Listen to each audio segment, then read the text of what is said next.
Hello, I'm William Louey. Welcome to my series, Reaching Your Peak. And it's appropriate because I live on the peak and we interview people from all walks of life. Today we have our ex-scholar, Charlie Gao, who flies specially into Hong Kong from China. So he's looking a bit casual, don't worry, And yeah, Charlie, so welcome to Hong Kong. Thank you, William. And we have been friends for 30 years. Yeah. Revealing too much. Actually, more than 30 years. Of course. Because, I interviewed you, and then by the time I sent you guys to the school, to the boarding school in England, it's kind of like a year or two later. That's so we've known each other. 1995. Yeah, that's wonderful. This program is about reaching your peak. Can you give my audience, what is your tips of reaching your peak? Thank you. I mean, that's I guess the billion-dollar question. Yeah. I like the way you phrase it because I think everybody has their own definition of what reaching the peak means. Because most people would ask, how do you get ahead in life? How do you really, achieve certain life goals? But what I would say is maybe don't think about it too much. The short answer is, just let it be. Yeah. Because I think what you have inherent in yourselves is, it will bear out. Yeah. And what I think is sometimes maybe, reaching your peak or your full potential is always more fun when you aim for something else and get it as a byproduct. Aim for something that's grander than yourself, greater than yourself. Yeah. And that always works out, to your maybe beyond your expectations. I think when I always, have you in my mind as my example. I'm sure when you came to China 30 years ago and launched the scholarship, it wasn't because you wanted to, get ahead. Yeah. It wouldn't help you in terms of purely personally getting Exactly. But you did it anyway. Yeah. I can only guess, but my best estimate is that you did it because it needed to be done, and that's something fun to do.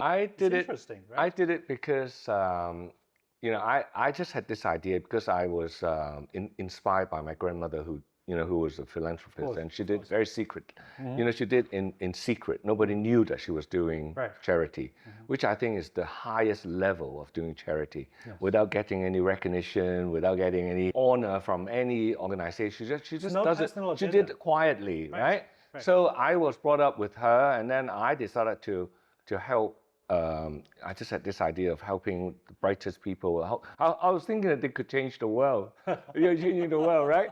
So I was going to just help a handful, right? Because after the first year, I enjoyed it so much, it became my passion. Right. So now it's the 30th year. So, you couldn't have done it for 30 years without a passion, right? I just interviewed my first batch of scholars in Beijing last week. I was so inspired by 3 of them. Wow. Yeah.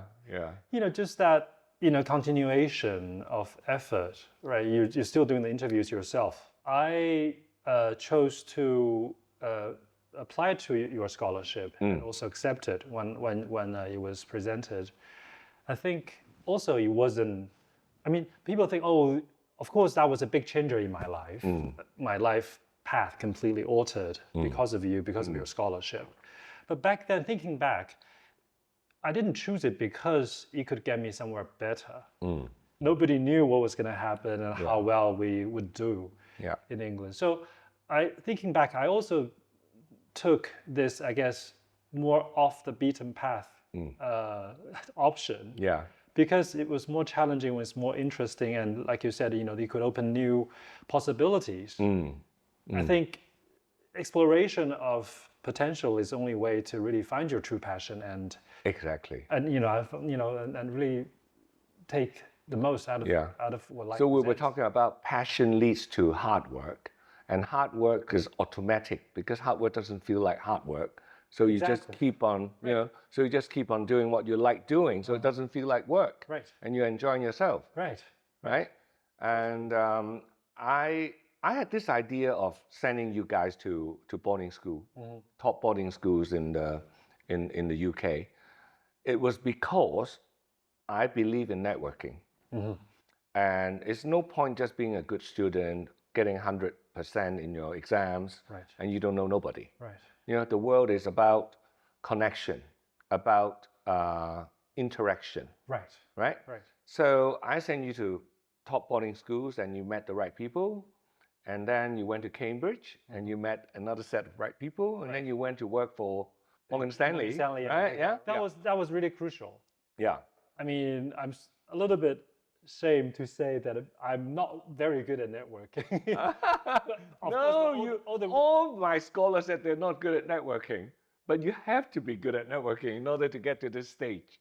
I think really being exposed to a different environment. Yeah. I'm sure everybody left a mark on me. Bad people leave a mark on you as well, and you learn from them. Right, exactly. Right? And yeah. I think the key point is broaden the views. Yeah. Right.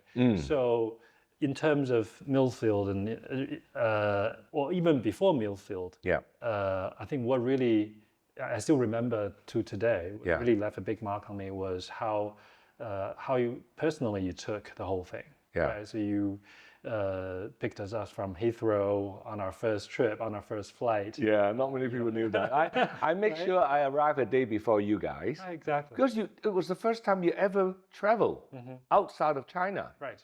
And, so I wanted to make sure that you guys would be okay. So I had to wake up at 4 a.m. in the morning, go to Heathrow, met up with you guys, and then took you on a nice tour around London, show you the museums, and all sorts of places. And exactly. Yeah. I mean, really, even before we got to the school, Millfield, there were already so many unexpected comings or happenings that really shocked us. I mean, people talk about culture shocks. I think people have different definitions or different experiences. We knew it was going to be hard. Was it visual shock or was it like... it was the whole body experience. Yeah. I mean, I never told you this probably, but it was the first time we saw, those not Norwegian, but Scandinavian TV shows. You know how liberal they were. I see. We were really shocked. It was like Clockwork Orange. It was wow. We never talked about that. We didn't understand everything that was going on, but we were just amazed how explicit the content was. How could you show those kind of stuff on TV? But I think really, very soon we got over it. Because initially we were just panicked because people were making jokes. People like to be humorous and make jokes. And I was thinking to myself, it wasn't just that we're boring, but we couldn't pick up on the jokes because we didn't know which line was serious and which one was meant to be a joke. Right. The whole life seemed like a joke. It actually deliberately chose that school for you guys because I knew all of you were extremely academic, and I wanted you to experience, other aspects of life. And Millfield was wonderful because it has 70 nationalities. So you were mixed with people from different religion, different skin color, different habits, and I want to enrich your, to widen your horizon. The world is not just us, there are many. You certainly did that. There are many people, right? So I deliberately sent you there I even asked you not to study too hard because I knew you were so good, and to participate in everything outside of academic. Right. So it was That's deliberate. a very good piece of advice. Yeah. Increase. One big advice is to widen your horizon. See more. Right. You see, the less you see, the more you become frightened of what you don't know. Exactly. You see. That actually recalls really our first days in Millfield.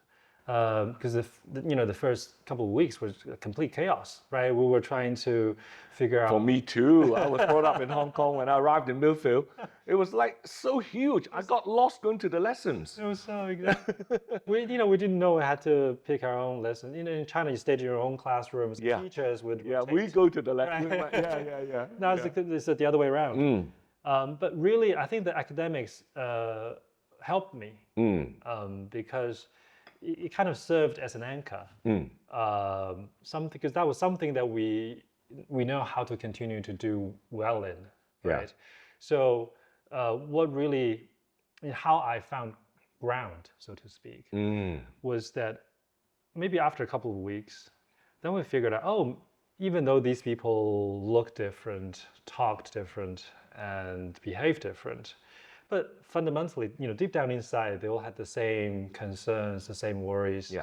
We have the We same should set of embrace differences. worries, We right? should embrace differences. I embrace people who are different. All my friends, they have to be very special, Yeah. or to inspire me. That's That's so how. important Yeah. later on in life. Yeah. I think one word I've sort of picked up on is you become unfazed. It's a demystification process.